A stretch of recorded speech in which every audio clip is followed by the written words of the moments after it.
पर पिताजी ने इनके लिए पढ़ाया। पढ़ा करके परेशान हो गए। इस बार तो भरत जी ने विचार कर रखा था, हम बिल्कुल भी नहीं बोलेंगे। महाराज वेद मंत्र तो याद करना दूर, गायत्री मंत्र भी याद नहीं किया। पिताजी ने इनका नाम रख दिया जड़ भरत, अर्थात जड़ मूर्ख। भरत जी यही चाहते थे कि मैं पागलपन हो जाऊं, पागलपन की मोहन लग जाए तो ये दुनिया बेचारी, इस दुनियादारी से हम बच जाएंगे। संसार से बचने का एक ही उपाय है, पागल होना। इस दुनिया के लिए पागल हो जाओ, क्योंकि जब तक संसार में संसारियों से लगेगा, इससे तुम्हारा काम नहीं होगा, कोई भी कार्य तुम्हारा सिद्ध नहीं हो सकता। जब तक दुनिया के पीछे पड़े रहोगे और दुनिया के मतलब में जब तक नहीं रहोगे, तो दुनिया अपने आप छोड़ देगी। स्वार्थी है दुनिया। महाराज एक बालक अपना घर-बार छोड़कर के एक महात्मा की शरण में गए। महाराज महात्मा की शरण में पहुंच गया।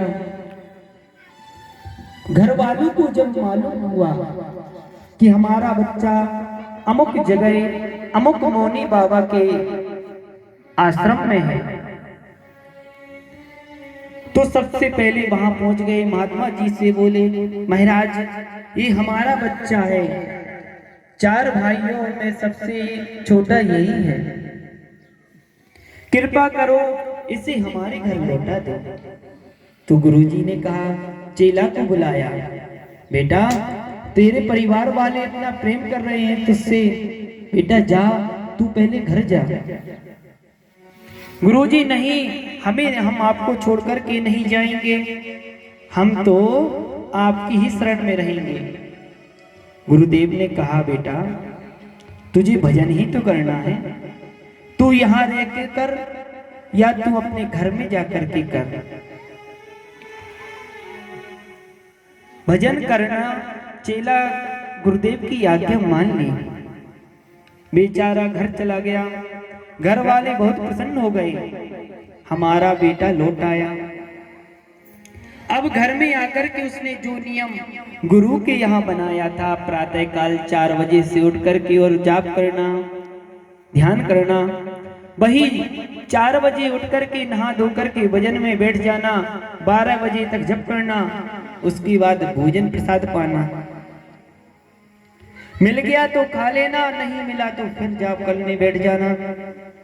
महाराज 2-4 दिन तक कोई ने कुछ नहीं कहा, ठीक है थोड़ा सा नियम है, धीरे धीरे करके भूल जाएगा। महाराज 1 दिन नहीं, 4 दिन नहीं, पूरा महीना व्यतीत हो गया और उसने अपना नियम यही कर लिया, 4 बजे जगता, 12 बजे तक भगवान का पूजन पाठ करता।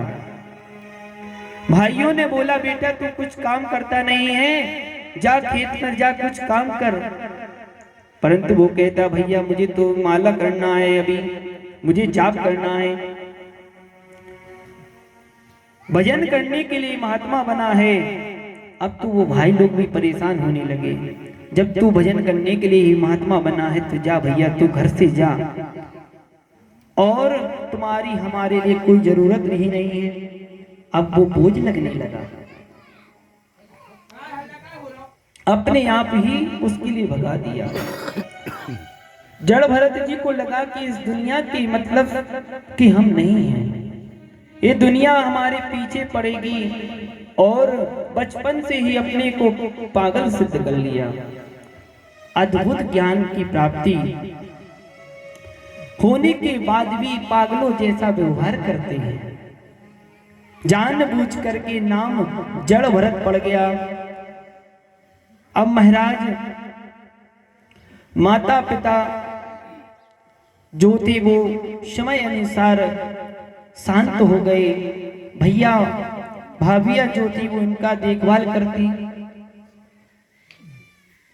आटे की भूसी की रोटी बना करके नारियल के खोपड़े में पानी देती हूँ, फिर भी उस चारों भाइयों में भरत जी महाराज हष्ट पुष्ट रहने लगे।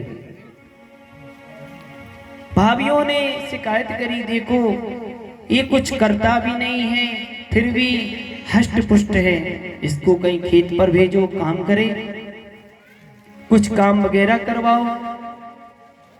इसके लिए खेत पर एक झोपड़ी बनवा दी। कहा तुम यहाँ पर रह करके चिड़ियों को देखो, यहाँ पर बैठ करके खेत की रक्षा करो। महाराज अब तो भरत जी महाराज क्या कर रहे हैं, खेत पर बैठ करके और गा रहे हैं कि राम जी की चिड़िया राम जी को खेत खाओरी चिड़ैया भर भर से। राम जी की चिड़िया राम जी के खेत खाओरी चिड़िया भर भर पे। राम जी की चिड़िया राम जी को खेत खाओरी चिड़ैया भर भर से। राम जी की चिड़िया राम जी के खेत खाओरी चिड़िया भर भर पे।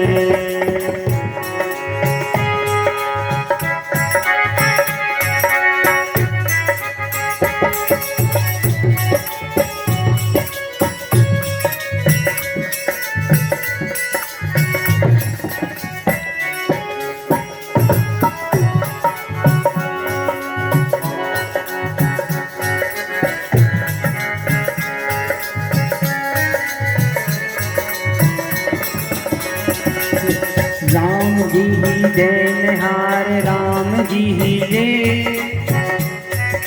राम जी ही देनहार राम जी लेते। खाओरी चिड़ैया भर भर पे।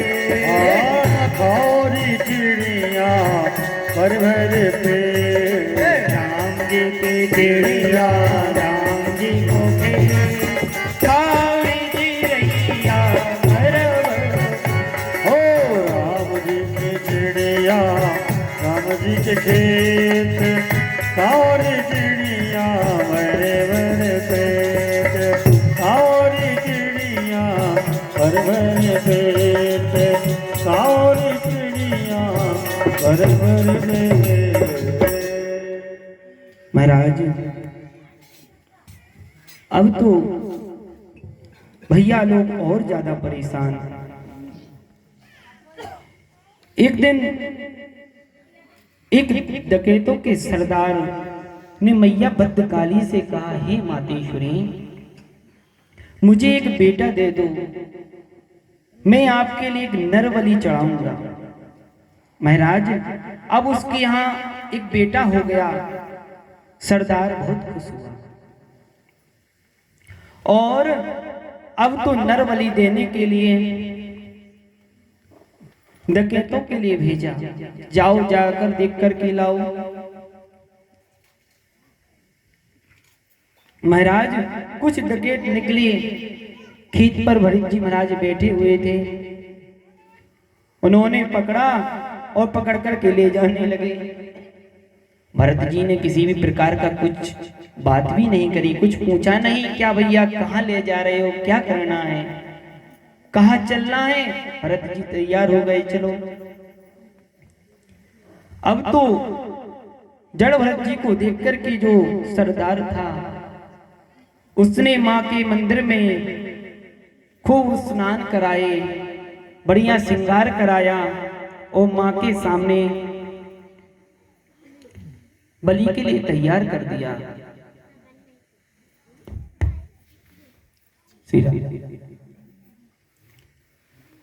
और जब सरदार ने बलि देने के लिए तैयार हुए, मां ने विचार किया ये तो कुछ नहीं भूलेगा, और ज्यों ही बलि देने के लिए तैयार हुए मां अष्टभुजी दुर्गा वहां प्रकट हो गई और उस सरदारों का मां ने संहार करके भरत जी के लिए बचाया। तलवार छीन करके सरदार की गर्दन काट करके, और जब मां ने भरत जी की ओर दिव्य दृष्टि उठा करके देखा, सारा दृश्य ही बदल गया। मातेश्वरी ने हमें बचा लिया, इस काल के काल से निकाल लिया। महाराज अब स्वतंत्रता से विचरण करने लगे। जब घर लौट करके नहीं आए, एक दिन सिंधु सोविर देश का राजा रहुगण सत्संग करने के लिए पालकी में बैठकर के कपिल महाराज के आश्रम की ओर जा रहे थे, तो अचानक से उस पालकी का एक कहार बीमार हो गया। कहारों ने सरदार से निवेदन किया महाराज से, महाराज एक साथी अचानक से बीमार हो गया है। रहुगण ने आदेश दिया, जाओ, हमारी सत्ता है, जो भी रास्ते में मिले उसको ले आओ। महाराज रास्ते में गए, जड़ भरत जी मिले। जड़ भरत जी को देख करके कहा, उन्होंने समझा ये अच्छा हट्टा मोटा व्यक्ति है, बढ़िया कहार धोवेगा। ले लिया। सिंधु सोविर देश के राजा विराजमान हैं, उनकी पालकी में लगना है। चलो भैया ठीक है। धर दो कंधे पर, बीमार को हटाया। महाराज को लगा अब कहार तेजी से चलेंगे,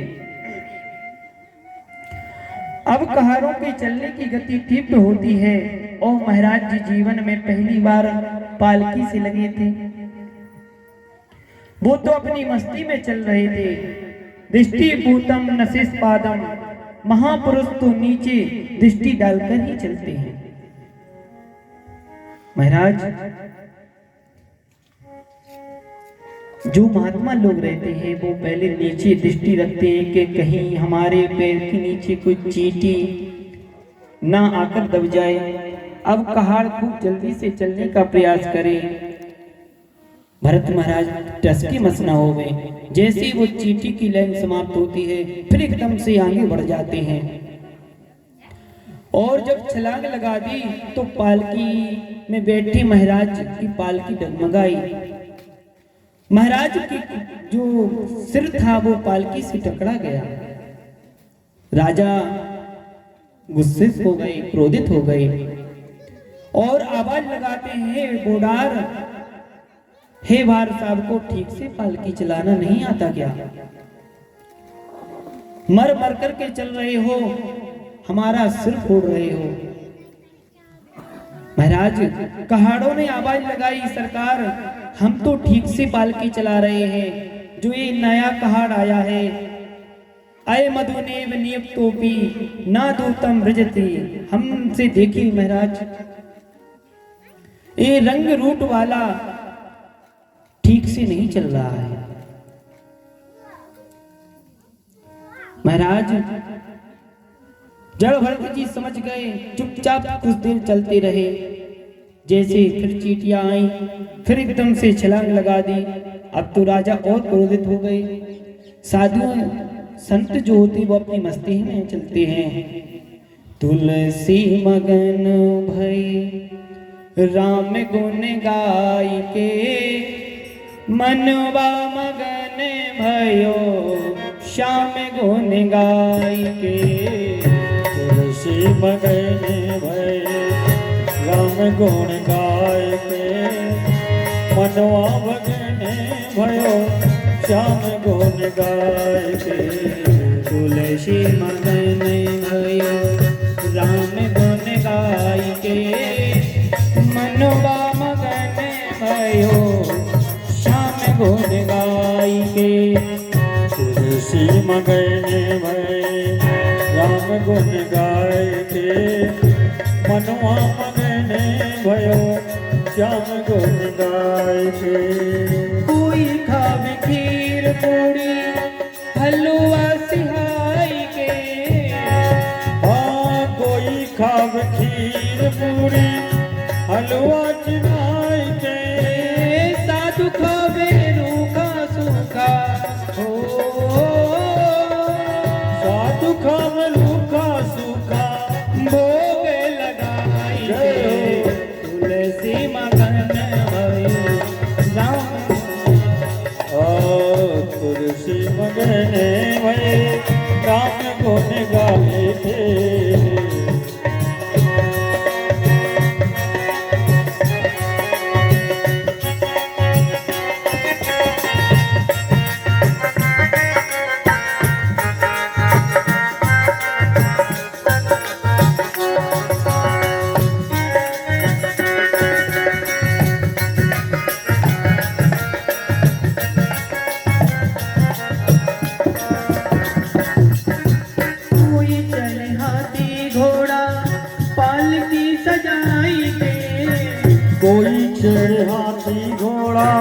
पालकी सजाएंगे ये साधु चले पैया पैया हो। साधु चल भैया पैया चीटियां बचाएंगे हो तुलसी मगन तुलसी मगन भय राम गुण गाएंगे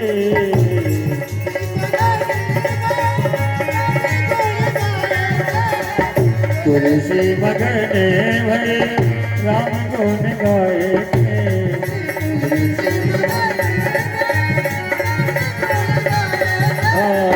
तुलसी मगन भय राम गुण गाएंगे। प्रमत्तस्य च ते करोमि। हे मतवाले, तू जानबूझकर के नाटक इसलिए कर रहा है